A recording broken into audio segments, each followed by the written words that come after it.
शाहजहांपुर वासियों को नमस्कार। आज मैं आपसे बात करने जा रही हूँ आंगनबाड़ी भर्ती की प्रक्रिया के बारे में। तो आप सब जानते हैं नियरली 342 सीटें आंगनबाड़ी की हमारे जिले में आंगनबाड़ी कार्यकर्त्री की निकली हैं।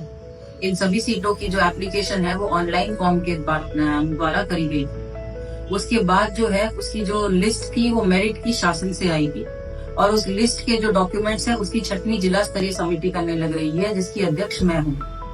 तो मैं आपको बताना चाहूंगी इसमें किसी भी प्रकार का कोई भी लोग यदि आपको देता है मैं आपका करा दूंगा। इस प्रकार के प्रलोभन में आप लोग बिल्कुल ना आए, क्योंकि यह स्ट्रिक्टली बाय मेरिट हो रहा है। जो कैंडिडेट नंबर 1 मेरिट पे है और यदि उसका फॉर्म त्रुटिपूर्ण नहीं है और बिल्कुल सही फॉर्म उसने भरा है तो उसकी मेरिट के लिए उसे किसी को पैसे देने की कोई जरूरत नहीं है। और यदि कोई कैंडिडेट मेरिट में नहीं है या फिर उसने अपना फॉर्म भरते टाइम कोई त्रुटि कर दी थी, तो इन दोनों केसेस के अंदर यदि आपको कोई प्रलोभन देता है और पैसे लेता है तो वह आपका शोषण कर रहा है और आपसे पैसे लेके ऑलरेडी आपके ना होते हुए काम के लिए आपको छलावा कर रहा है। यदि आप मेरिट लिस्ट पे नंबर 1 पे हैं और उसके बाद नियुक्ति पत्र है तो यदि कोई आपसे पैसे मांगता है तो उस केस में भी आपका शोषण हो रहा है, क्योंकि अगर आप मेरिट में 1 पे हैं तो नियुक्ति पत्र आपको सरकार जरूर देगी।